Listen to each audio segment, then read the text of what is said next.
Welcome to the Being Known podcast with my friend, Dr. Kurt Thompson, MD.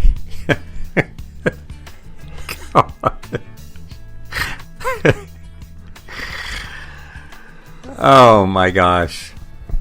And my friend, the most beautiful man in the world, Pepper Sweeney. We are here to discover and explore what it means to be truly known.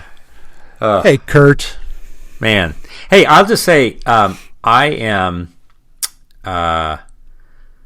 just so grateful for this. I've had the chance in the last 2 months to be in a number of places speaking, and I don't know if I said this on a previous episode. I know that we said this at least prior to recording. I was at the University of Virginia speaking to a large audience.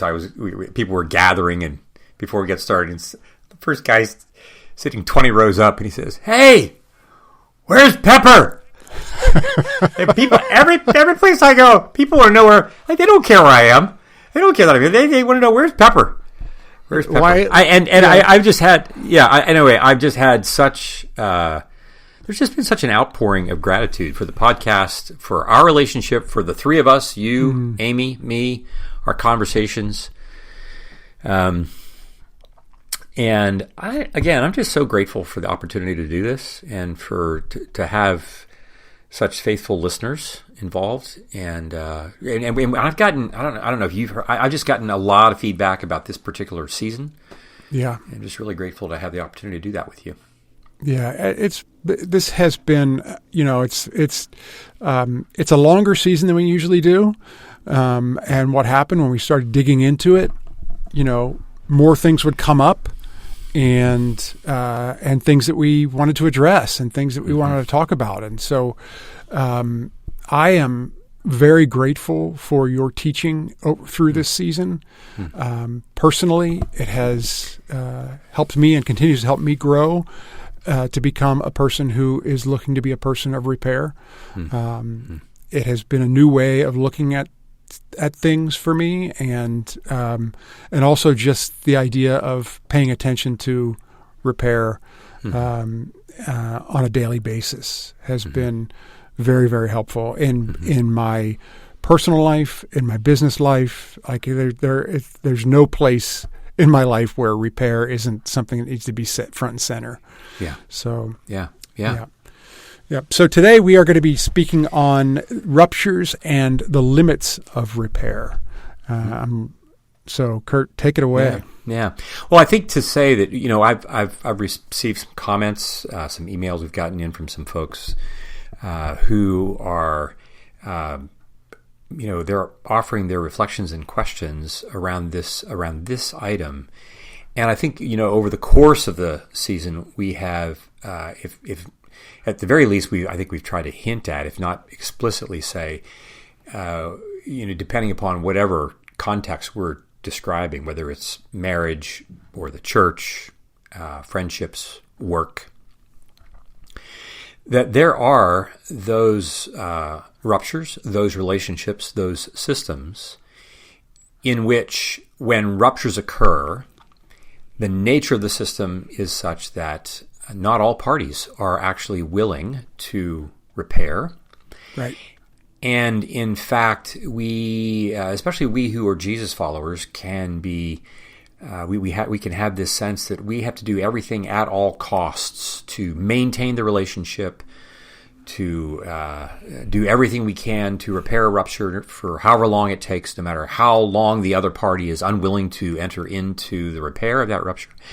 And this episode is to acknowledge that there are situations in which that doesn't happen. The repair does not take place, because repair ruptures requires the cooperation of all the parties involved.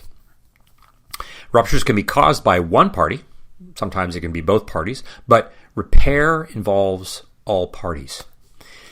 And so, again, just to kind of a review and reflect on this, the early stages of repair for one of the parties is the result, sometimes it can just be the result of limit-setting ruptures on the part of another. Meaning, we can have these limit-setting ruptures that take place normally if we are parents with children. we have these. We've talked about limit setting ruptures, and those repairs, from a standpoint of the child, like, Mom, Dad, what do you mean I can't have juice? Like, that's not a repair that's going to be made necessarily apart from the child actually maturing. These kinds of things take place when you're an employer and you have an employee who needs to grow in things, and the employee is having a hard time. And as the employer, you're setting limits, and the employee may not like that, but they're going to have to grow into that. And that rupture can be experienced by one party within the context of any of these systems: family, school, church, work, even the government. And in those systems, we're really talking about ones in which secure attachment is something that we're paying attention to, and that those kinds of ruptures are kind of, in some respects, they are repaired over the course of the work of those relationships, because one of those parties that's in the upper side of the power gradient is actually looking out for the growth of the one who is not happy with the limit that I have set with them, whether it's my child or my employee or a parishioner, for instance, those kinds of things. But some systems are ill-equipped or unequipped to tolerate ruptures.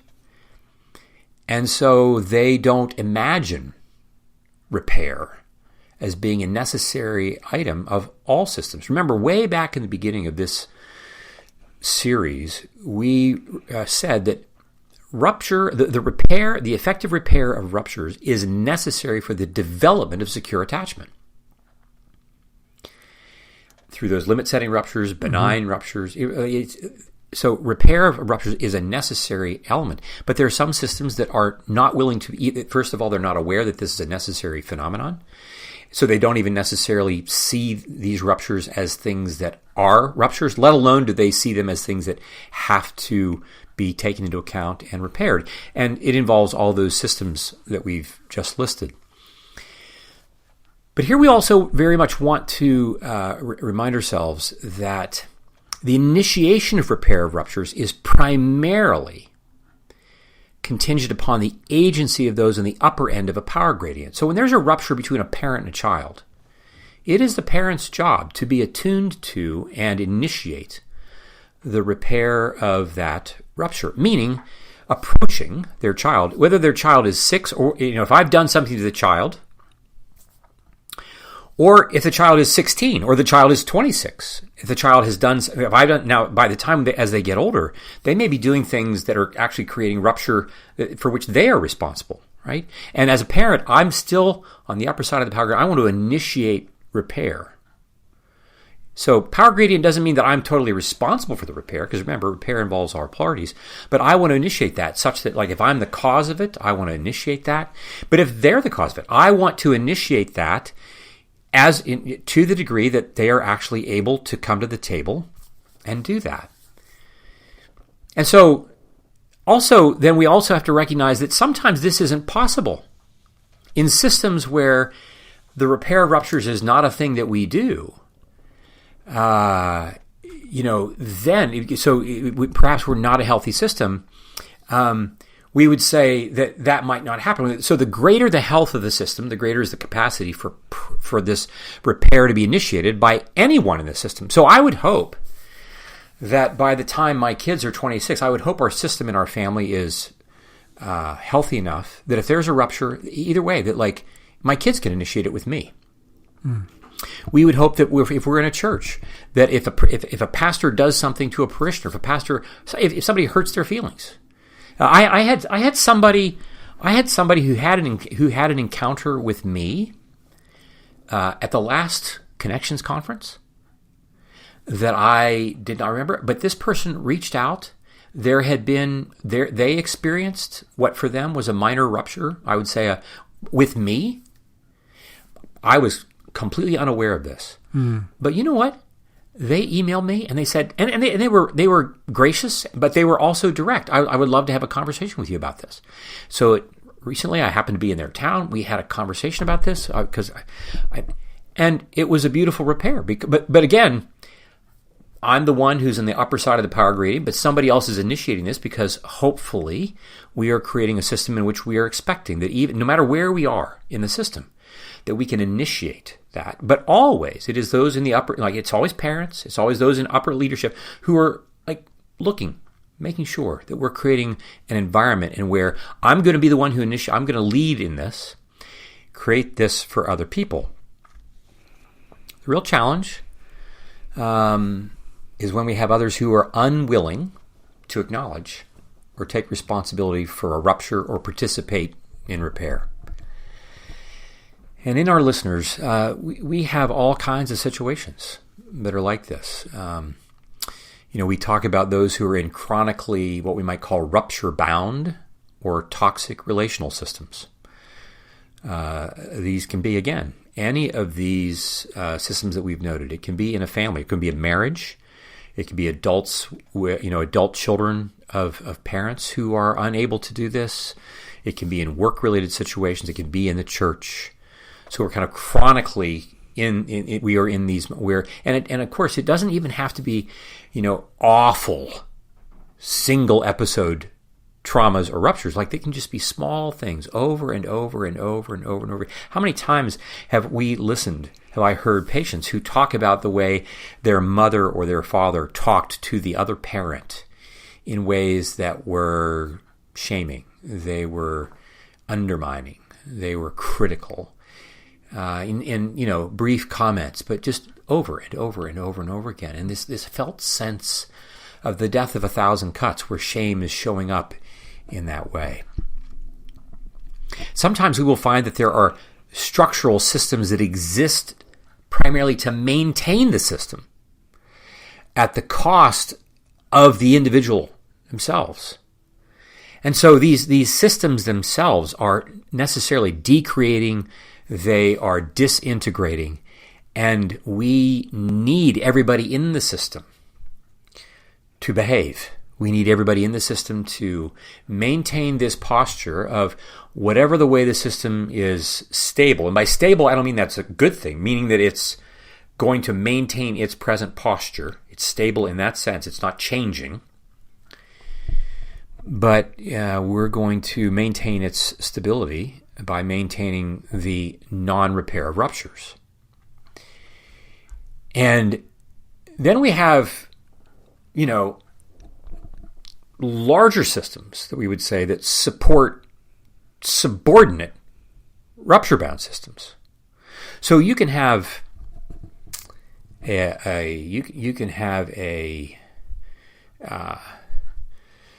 business that 3 or 4 managerial levels away, you've got a manager or 2 or 3 managers that are behaving in a toxic fashion. And that's actually, you think like, oh, if we could just get those managers to behave, if we could just get them to be people who could repair ruptures, then everything would be fine. But it turns out that like all the way up the line. All right, I remember, I may have mentioned this in a previous episode somewhere. I remember at one point I was seeing people, a number of people who all worked for in a multinational corporation, and their home office was where I was living at the time. And, I was seeing people from the executive VP suite, right, the C-suite, all the way to like people who were like executive assistants, administrators, secretaries, and everywhere along the line. Like I'm getting the same story about people who are being mistreated by their bosses in ways that they do things, and there's no responsibility for mistreating people and so forth. There's no repair of any rupture. And so the system at the top is maintained, like it's all a trickle-down thing. It's not just between one party and another party within the system. It's the whole entire culture. System. Yeah, the whole culture becomes. And so it's really challenging to just sit with one party and say, well, we're going to have, how are you going to work this out? When there is an entire system. Right. That is supporting that. When we have family structures. I was talking with a few weeks back, I was having a conversation with someone, and they'd come in for an appointment, and we were just talking about, and I hadn't been seeing them for very long, and they said, the last conversation we had was really helpful. I'm not sure what we have to talk about today. And we made our way eventually to them talking about an experience that they were having with, a relative that's close to them, not in their immediate family, but a relative that's close to them that has a lot of influence on this person's immediate family. And I said, well, that's really interesting. And so what is this like when you and your spouse talk about this? And they said, well, my spouse doesn't really want to talk about this. I go, tell me more about that. And so you find that even in that system, it's not even that there's a matter of like a person who's like obstinately unwilling to repair a rupture, but they're afraid to. And so they don't. And when they don't, they leave my patient in a position where they are isolated in having to address this thing that is affecting the entire system, but that nobody wants to say anything about. We're going to get to what that means for us. So they're in this system that just continues to operate. Like, what do we do when we're in systems where people are not really willing to do the work of repairing a rupture? So we have here, I just want to list for our listeners, and I hope our listeners are hearing then in this episode that, like, we're acknowledging. I mean, like, look, Jesus, I think we've said this before too, for whatever reason, Jesus, we don't have a recording in the Gospels that Jesus went to see Pilate or Caiaphas or Ananias or Herod after the resurrection. And there is a sense in which he's not going to be spending his time trying to have conversations with people who have no interest in having the conversation. It's a repair-resistant system in that regard. So there are some things for us to think about. Like what is a healthy way? What is an integrative way? What is a way for us as Jesus followers to have a posture in terms of our responses to repair-resistant systems? And the first thing I think that is necessary is for us to be able to identify this. How many times I'm sure you've had conversations with people who were like, "Hey, can you give me some advice about how I should deal with fill in the blank, right? This relationship, that system, or whatever." And what they're really doing, like, it hasn't even crossed it hasn't even come to their mind that, like, oh, maybe part of what's going to happen here is that I'm going to set a really thick limit for this. Their assumption is, I'm a Christian. I got to find yet a new, more energized, more powerful way to get the other person to the table. Yeah. So that we could work on this repair. And so the first thing that happens sometimes is just inviting people to identify that there is a repair-resistant dynamic in the room. Because a lot of the times, like, I'm not even aware that that's taking place. Yeah, it's like you're wondering, why aren't we moving forward? Right. And if you don't realize that it's you've got this whole resistance system that you gotta be able to know that that's what it is in order to go after it. Yeah. Right. Because oftentimes, I mean, how many people say, like, I'm sure there's something I'm not doing enough of. I'm not doing right. Right. If only I could fill in the blank, then this would be different. Because what do you have? You have a person here who's supremely willing to do work. And what more can I do? And so identification is really important. And sometimes we can't do that on our own. And so this is why, again, being known by someone else. Right? It's the Being Known podcast. Yeah. Right? Being known by someone else with whom they can ask us questions about the things that we don't know about ourselves. And that then leads to the second step, which is related to that question of, like, who are the people who are asking us questions about this? It's resourcing and developing relational capital for ourselves as we then meditate on and consider what our actions are going to be. In this Talk about that some more. What do you mean by that? Well, there's a sense in which, like, how often have I've got this relationship with this person and I'm trying to figure out, what am I supposed to do? What am I supposed to do? And the longer I go with this relationship not working out, the more I'm convinced that it's me who's, like, got the problem and I got to figure this out. And shame gets a foothold, and then a beachhead. But if I am having conversations with someone else, right? If I'm like we say, this happens in our confessional communities all the time, where people first identify and then they begin to resource themselves. Like, oh, people are saying, well, what do you want? As we'll get to here in just a minute. Like, if I have others who are in the room who are helping become the ballast for me to take the steps. We've talked in the past about the physics of relational mass effect. This notion of when it comes to doing hard things, I can do a lot of hard things for a long time as long as I don't have to do it by myself. Mm-hmm. And so, I mean, how many times have you and Amy and I talked when we get together? Like, gosh, we took, like, I knew where you guys were in the room. Right? Yeah. You know, I mean, and so this notion of I want to have capital, I want to have a system of resourcing for me, who are helping me discern what are the steps I want to take here. Does that make sense? Yes, it does. Yes, it does. It makes great sense. Yeah. You have a thought? When I know this is just when I was a kid, so I'm the only boy in the family, and the way that the chores were handed out was that my job was the yard, right? And we have this huge yard, and that's right. Okay, things, you get the dishes. You get the dishes. Right. You get the kitchen floor, and Pep, you get the yard. I am listen. If any of my siblings are listening, I am in no way saying that I had it harder than you. So please don't go down that road. No, you've got to provide that, and that has nothing to do with what I. So the point being, I was out there by myself. And I hated doing it by myself. This chore, it became such a chore to get out there and do all the things I had to do alone, right? Right. So juxtapose that to this particular spring this year, and we had such a horrible drought last summer that everything died. I mean, everything. My landscaping, the grass, everything was just, bad. And so my wife and Nell and I have kind of like made it our sort of hobby and something we're doing together. And I'm getting so much enjoyment out of it. Wow.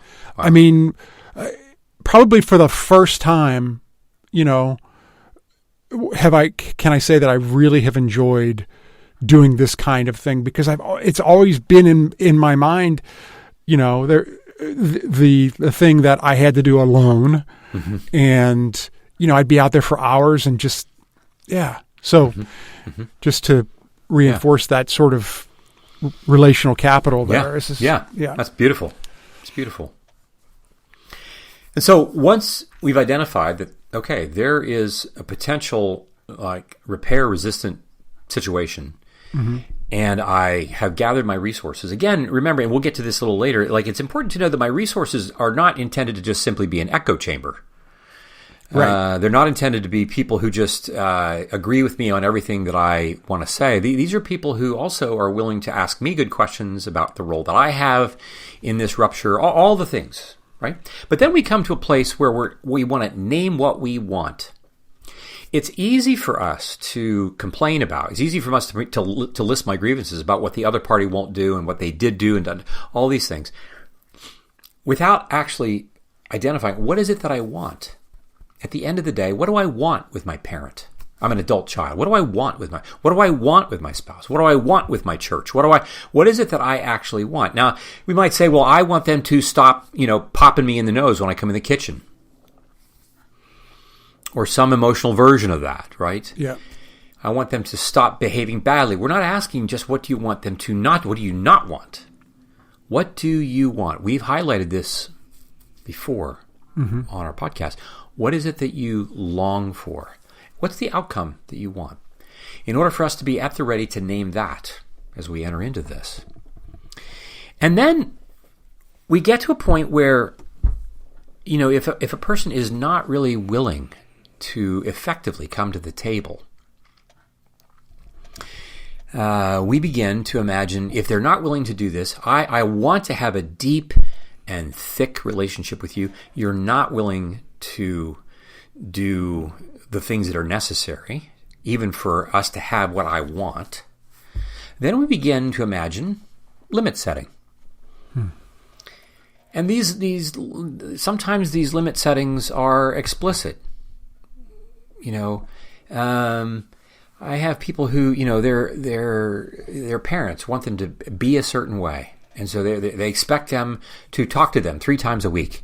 And that's not what they want. They want to, and they'll say, okay, Mom, Dad, I'm going to call you once a week.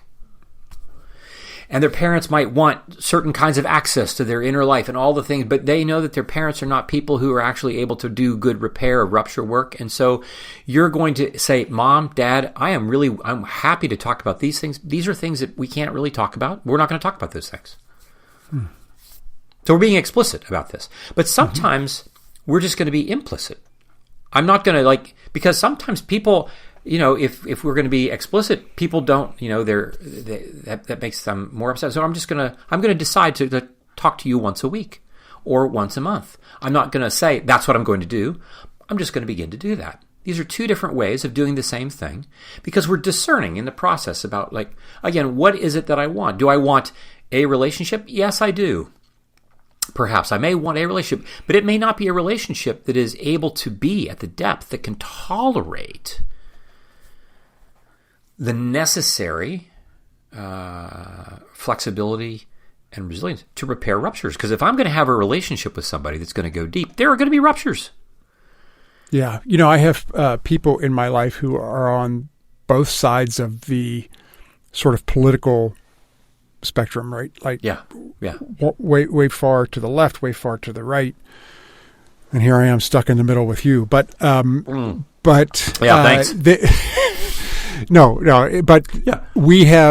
There are times where we have explicitly said, we're not going to be able to talk about this. This is something that, we can't, we're never going to agree on, or these 2 sides, sometimes I am stuck in the middle, and you are not going, if we want to be in a relationship, it's something that we just can't, we have to have boundaries around.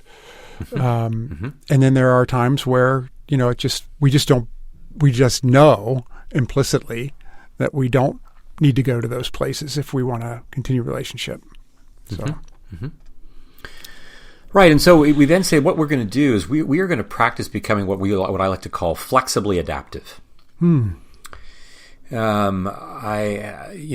are in a system in which I what do I want? What can I do? I want to ask, what can I do? What can I? No matter what the system is, if it's in a family, if it's in a church, if it's in a what can I do? And this again circles back to that. That's going to depend on how much support, how many resources, what kind of capital I have that are supporting me to live in this space. Look, there are some people who are in jobs in which they have managers that are not abusive, but they're kind of cold and uncaring. Things happen, and it's not very fun to work there. But I just can't leave my job and go someplace else. I don't have that convenience. And so what am I going to do? The early church, people weren't asking the question, gosh, what do you want to be when you grow up? That would have been they don't know what to do with this question because well, my dad's a farmer, I'm going to be a farmer. I'm not even wondering about these questions. Right. Whether or not this is difficult or not.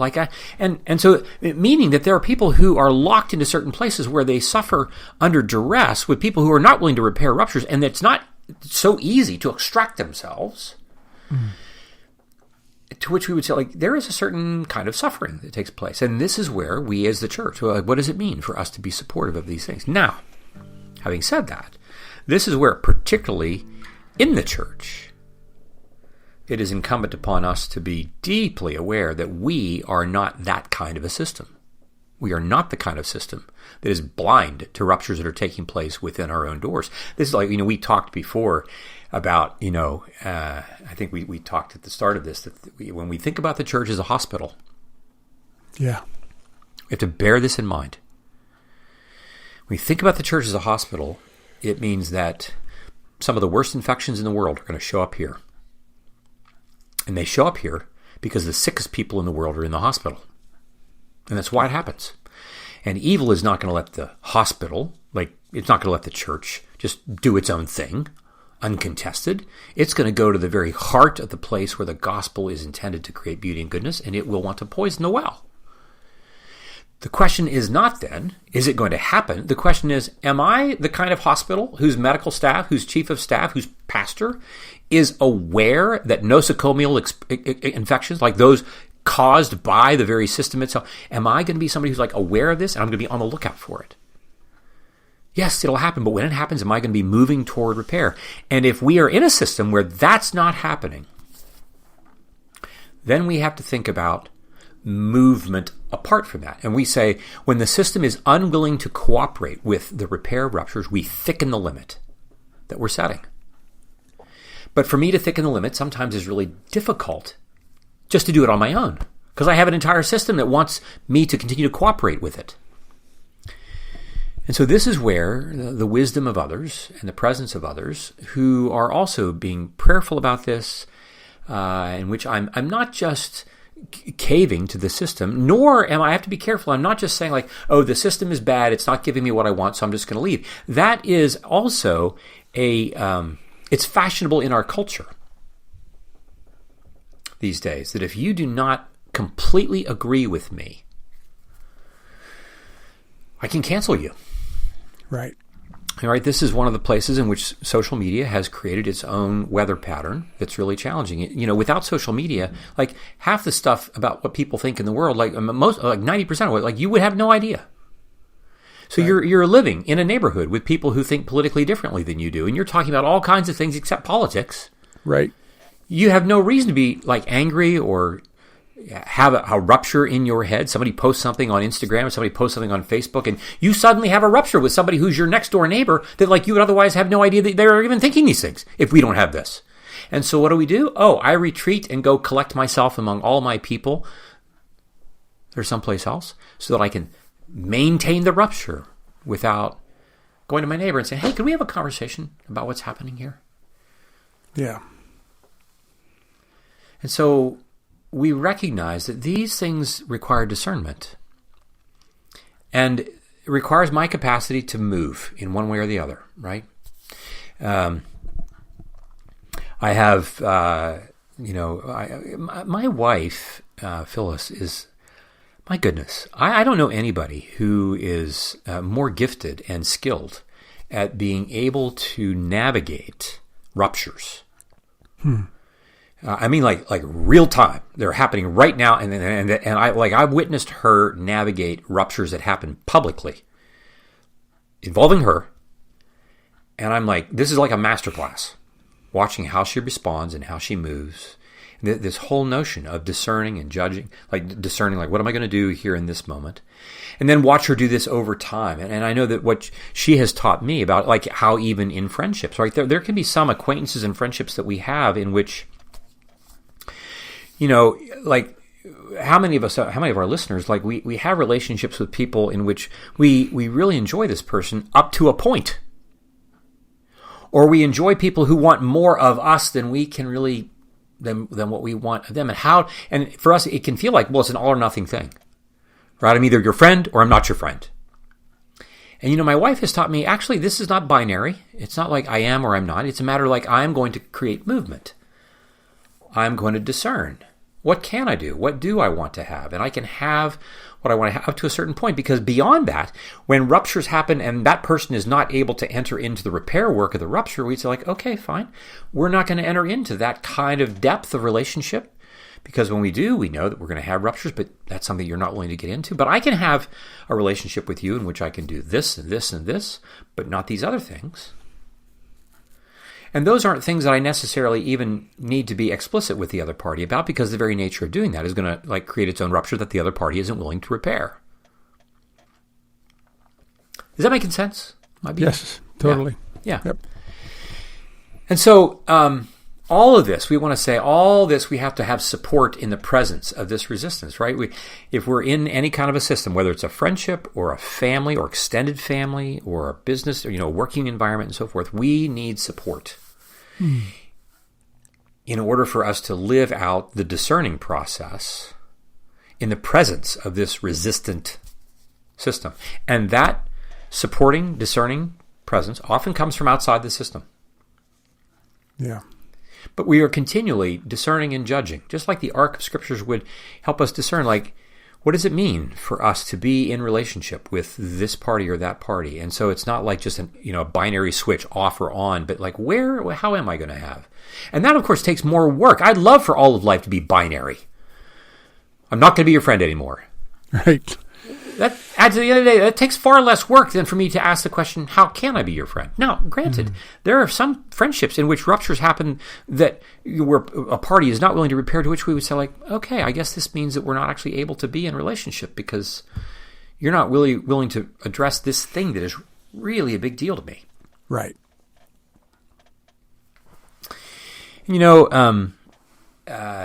As we begin to get close to wrapping this up, one thing I haven't mentioned, it's often, for those of us who are Jesus followers, we're familiar with an oft-quoted passage from Matthew's Gospel, the 18th chapter, verses 15 through 20, where Jesus makes it very plain, like if someone sins against you, if there's a rupture, you need to go and have a one-on-one conversation with that person. And if repair is worked out, great. And if not, then go find 2 other people and then come back to the person. And if the person is still unwilling to do the work, then you bring it before the entire assembly. Now, we who live in our culture bristle at this because we're terrified of it. Now, I was in the Middle East a number of years ago. I had a number of conversations with. I was there for for about a week talking. I was in Nazareth most of that time, and talking with a number of people who were reflecting on people in America and people in the West and people in America in particular about how fragile we appear to them. That if you don't agree with a person, that you're not able to actually have a fairly rigorous conversation with people kind of they're raising their voices. They're not throwing punches. Nobody's pulling out, weaponry. We're not, but it's as if if I don't exactly agree with you, then you just leave. You don't know how to have a kind of robust, energy-filled conversation. And he said, but look, over here, I actually need to know exactly where you stand. I can't wonder. If you're Muslim, if you're a Jew, if you're a Christian, I need to know exactly where you are so that I know how to live with you. I don't need to know exactly where you are so I can then know how you can be my enemy. I want to know how I can live with you with peace as a peacemaker. But I need to know where you are. They're y'all can't do that. Y'all just feel like paper mache. You just kind of cave when these kinds of things happen. And I think about that and think, my goodness, that's what Matthew 18 is getting at. And when it's getting at that, it's really inviting us to do this work that we've been talking about. Yes, there will be times when, in fact, we bring this to the public notice. But we're not going to do it with contempt. We're not going to do it with shame. We're going to do it with the purpose of ultimately continually having repair in our mind. But if that person is not really ready to do it, then so be it. And, we currently live in a time where we have a bit of a cultural overreaction to this, where people have kind of gotten, in some cases, where people, if they think that we don't, completely agree with their posture and position and so forth on the story that they're telling, how many, I know a number of sets of parents whose adult children have had a minor disagree with them and have just cut them off. And without and the parents are just left completely flummoxed. These are parents that we know, and so we're flummoxed as well. I mean, and there may be things that are going on there that we don't know, obviously. But this question of always bearing in mind of what is it that I want at the end of the day? What am I willing to do? While also being very careful to not expect us to be remaining in relationships in which others who are willing to repair others who are not willing to repair will not come to the table. And this whole thing takes a lot of energy, takes a lot of prayer, takes a lot of work. And we recognize that Jesus is in the middle of it for all of us. And we we know that this is hard to do, and yet it's some of the most important work that we'll ever do. Indeed. We have an application for folks this week, and I want to start by saying that, there is a thin line that many of us walk when it comes to ruptures in relationships. The line between staying connected to someone who continues to harm us because we hope for repair, and then swinging so far on the other side of it, swinging so far to the other direction that we cut off the relationship in ways that may be too harsh or final. As Kurt was saying, setting limits is necessary. It can also be painful. And sometimes in our desire to protect ourselves, we may set limits that close doors we still long to see open. This is delicate work, requiring courage, compassion, and discernment. Not a once-and-for-all decision, but an ongoing process. So as you reflect for this week, I invite you to hold these questions with gentleness. Where have you felt inclined to remain engaged with someone unwilling to repair? And in that, what are you afraid will happen if you set a thicker limit? And what limit might be necessary right now, not forever, but for this season? Who is available to support you as you navigate this? Is there someone outside the relationship or the system where the rupture is who can help you hold the limit? And have there been ruptures where you responded by setting a limit so thick that effectively ended the relationship? And does that boundary still feel necessary? Is there space, even in imagination, to wonder if repair might be possible? And then bring before God both your desire and your grief. What do you long for? As Kurt says, what do you want? Where do you feel the ache of what's been lost? Setting a limit doesn't mean giving up hope for repair. It simply acknowledges that repair requires participation from all sides. And until or unless that happens, you are free to create the space that you need for safety and integrity. Sometimes that space may still include some form of connection, a relationship held at a careful distance, on your terms, even without full repair. This might look like a necessary, limited connection with a parent, an ex-spouse, or someone you can't fully disengage from, yet you need to relate to with wisdom and care. In these spaces, we need ongoing community and discernment to help us navigate what boundaries are needed and how thick or thin they need to be over time. Well, Kurt, next week we're going to be doing a Q&A, taking all the questions that people are sending and have sent in to us, and I'm excited to dig into those. And I just want to say again, thank you for your teaching this season.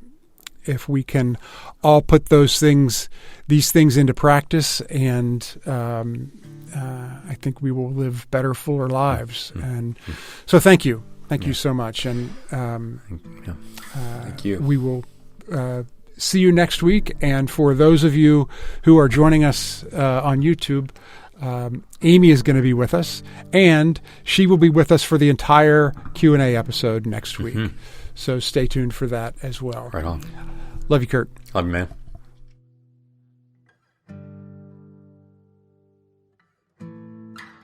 Hi, guys. Amy Chella. Can you tell me again what the application is, just real quick? I'm kidding. Amy said a funny. It's hilarious. Gosh. Apparently. Yeah, well, I'm trying to give us some ruptures to repair. Oh, you're good at that. yeah. Yes. We need to get out this podcast so we can get after that. Yes. Yeah. Yes. We got work to do.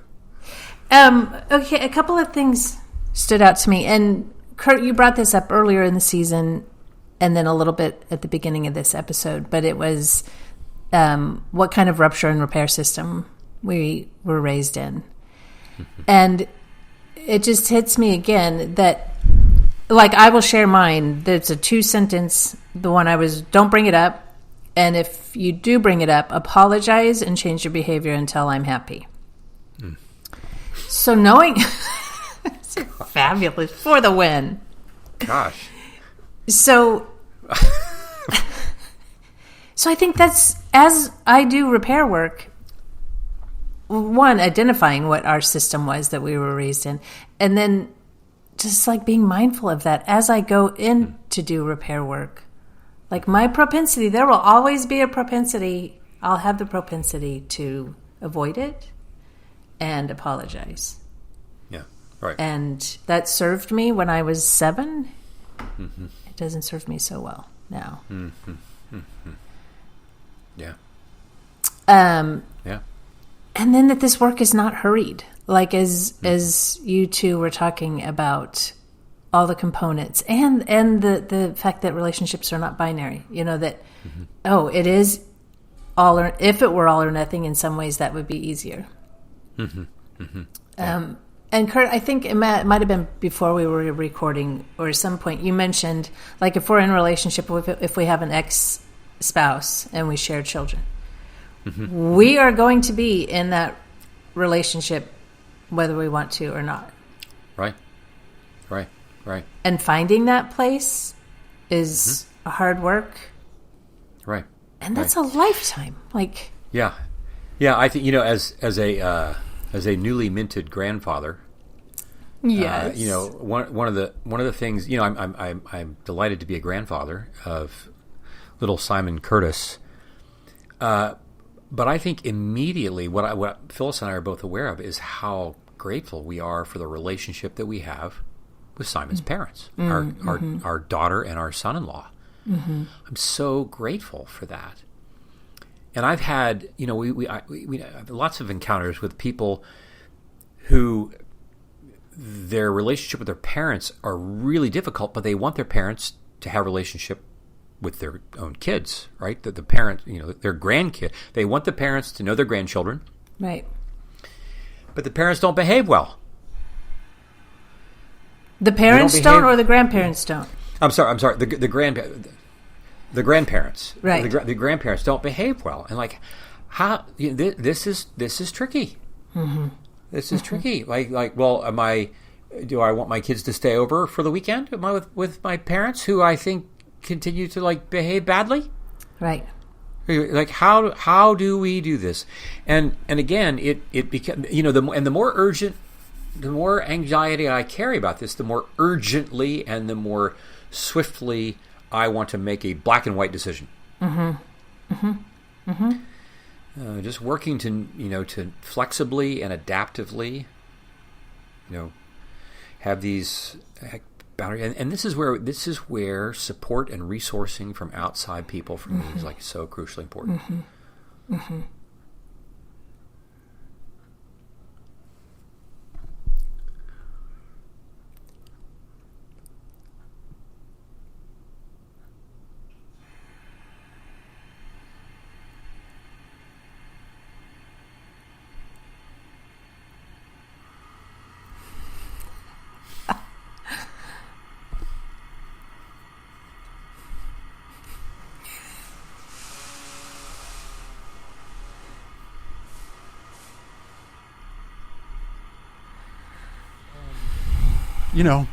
He's got to work it out if he wants to be in a relationship. He's got to figure out something. And that's a tough one there. Well, and they both have to work it out, right? And the power gradient has switched there because the parents really the grandparent is not the one in power anymore. The power gradient is now turned upside down in his life. Yeah. Yeah. Yeah. Yeah. This. I mean, it's so. It's tricky, and this is where I think, though, just imagine for a moment. My guess is, I wouldn't be surprised if at some point this will become true for Phyllis and me. That I wouldn't be surprised. I mean, because this is a common thing, right? Yep. Your own children are going to parent somewhat differently than you do about Yeah. certain things. And I think then the question becomes, well, how able am I? Just naming, like, well, what do I want? What do I want? Mm-hmm. I want to be comfortable and confident with Rachel and Noah, our daughter and son-in-law. I really want to be that. And that may mean that does not mean that necessarily that they and I are on the same exact blueprinted page, Right. about how to parent. But what would it be like for me to have a conversation with them about wanting to be connected and acknowledging that this is hard for us? This is hard for us. We're not saying this is hard for us, therefore you need to change your parenting. We're simply saying this is hard for us. We'd love, and we're acknowledging that, and that we are working at this. Because I'll go back to your want. And what your want is, you want to be in relationship with them and your grandchildren. That's Right. the, so yeah, but I love And that's I love challenge. that. I love going through on that. It is challenging, but having those conversations. Yeah. And I'm grateful that I have children who are willing to have these kinds of conversations. Like I've had other folks who have, their kids are just like, they've cut them out. Yeah. Well, and they're willing to have those conversations because it was modeled for them. Right? That's probably their go-to, is to have these conversations. Yeah. The other thing that struck me, did you have more, see? Is that, like, getting someone to the table, like, sometimes we can get them to the table, but then is that best? Because if they've been to the table before, it's so nuanced. It's so... And that's why we don't go quickly. And that's why we say it out loud to each other. Yeah. Right. Well, I think we've said this, and we say this to people who are in these situations. You want to go to this party and say, I would love to have a conversation about this, and if they are not willing to do it, and depending upon what you want, then you can bring somebody else to say, I'd like to have this conversation with you. You can bring, again, this outside, this model in Matthew 18 of outside resourcing. You're bringing your community with you to have this conversation. And if they're not willing to do that, then this is the thing. Jesus talks about this. Paul talks about this in 1 Corinthians chapter 5, because they've got a person in the community in Corinth that is behaving badly, and they're just getting away with it. And Paul says, you need to put him out. And I mean, like, oh my gosh, like we would have a complete allergic reaction to this notion that we're going to put somebody out. Now, there are certain, we put people out all the time, right, on social media, but if you put somebody out, but Paul's very clear, for the purpose of his restoration. Mm-hmm. You're not putting him out to get rid of him, like he's now persona non grata. It is for the purpose of him learning that, like, we want you to come back. And later, there is the sense that this person was reinstated, but you can't you can't do this without support from outside people helping you to do this. Because then we would say, look, if you go to whoever the parties are and you say, I want to work on this, and they say they come to the table but they're not willing to repair, or they come to the table and they tell a completely different story than the one that's actually happened, and you say, okay, I guess you're not able to do this. Mm-hmm. Mm-hmm.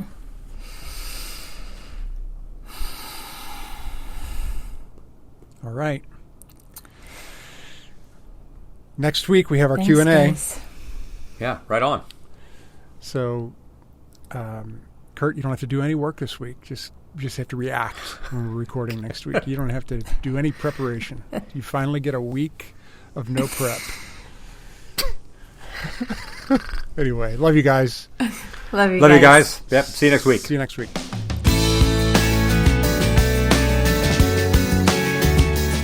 This podcast is produced by Kurt Thompson, Pepper Sweeney, and myself, Amy Chella. Audio production and editing is by Keaton Simons. Video production and editing is done by Mark Gould. If you'd like to connect with us, you can find us on social media at BeingKnownPod. If you like this podcast, tell a friend. If you love this podcast, tell everyone you know. And please like, rate, and review wherever you listen. Be well. Be now.